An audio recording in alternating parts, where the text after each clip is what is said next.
ബഹുജനങ്ങളെ അണിനിരത്തി CPM സംഘടിപ്പിക്കുന്ന സമര പ്രക്ഷോഭ പരിപാടികളിൽ കോൺഗ്രസ് ഭരിക്കുന്ന നഗരസഭാ നേതൃത്വം അസ്വസ്ഥമാകുന്നുവെന്ന് CPM Mavelikara area secretary G. Ajayakumar പറഞ്ഞു.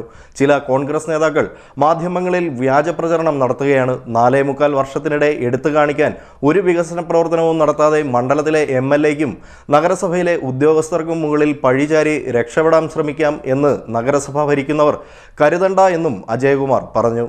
ബഹുജനങ്ങളെ അണിനിരത്തി CPM സംഘടിപ്പിക്കുന്ന സമരപ്രക്ഷോഭ പരിപാടികളിൽ കോൺഗ്രസ് ഭരിക്കുന്ന നഗരസഭാ നേതൃത്വം അസ്വസ്ഥമാകുന്നുവെന്ന് CPM Mavelikara area secretary G. Ajayakumar പറഞ്ഞു. ചില കോൺഗ്രസ് നേതാക്കൾ മാധ്യമങ്ങളിൽ വ്യാജ പ്രചരണം നടത്തുകയാണ്.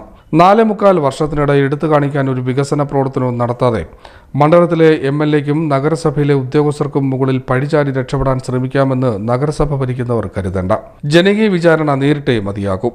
ചെയർമാനും വൈസ് ചെയർപേഴ്സണും കഴിഞ്ഞാൽ ഏറ്റവും കൂടുതൽ സ്ഥിരം സമിതികൾ കൈകാര്യം ചെയ്യുന്നത് BJP-യാണ്. കോൺഗ്രസിന്റെ ജനവിരുദ്ധ പ്രവർത്തനങ്ങൾക്ക് ഇവർ കുടപിടിക്കുകയാണ്. ഇരു കൂട്ടരുടെയും അഴിമതിക്ക് കൂട്ടുനിൽക്കാത്ത ഉദ്യോഗസ്ഥരെ നാളുകളായി പീഡിപ്പിക്കുകയാണ്.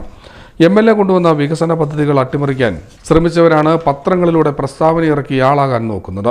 മാവേലിക്കര നഗരസഭാ പാർക്കിൽ 5 കോടി ചെലവിട്ടുള്ള ശാസ്ത്ര പാർക്ക് പദ്ധതി MLA കൊണ്ടുവന്നെങ്കിലും പദ്ധതി നടപ്പാക്കാമെന്ന് ആദ്യം സമ്മതിച്ച നഗരസഭ പിന്നീട് ഒരു നടപടിയും സ്വീകരിക്കാതെ 2 വർഷം വെറുതെ കളഞ്ഞു. ഒടുവിൽ നടപ്പാക്കാൻ കഴിയില്ല എന്ന് കാട്ടി MLAയ്ക്ക് കത്ത് നൽകി. പിന്നീട് പദ്ധതി നടപ്പാക്കാൻ പൊതുമരാമത്ത് വകുപ്പിനെ സർക്കാർ ചുമതലപ്പെടുത്തുകയായിരുന്നു. നഗരസഭാ പരിധിയിൽ 50 സെന്റ് സ്ഥലം നൽകാമെങ്കിൽ 20 കോടി ചെലവിൽ ആയുർവേദ ഹബ്ബ് പദ്ധതി കൊണ്ടുവരാമെന്ന് സർക്കാർ സമ്മതിച്ചു. MLA നഗരസഭയുടെ സ്ഥലം ആവശ്യപ്പെട്ട് ഏറെക്കാലം ഒരു നടപടിയും സ്വീകരിക്കാതെ ഒടുവിൽ 30 സെന്റ് സ്ഥലം കാളച്ചന്തയിൽ അനുവദിക്കുകയായിരുന്നു. ഇതിനിടയിൽ പദ്ധതി നടപ്പാക്കാതിരിക്കാൻ ഗൂഢശ്രമങ്ങളും നടത്തി.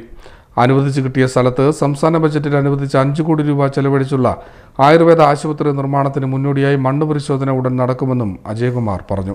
CDNet news Mavelikkara.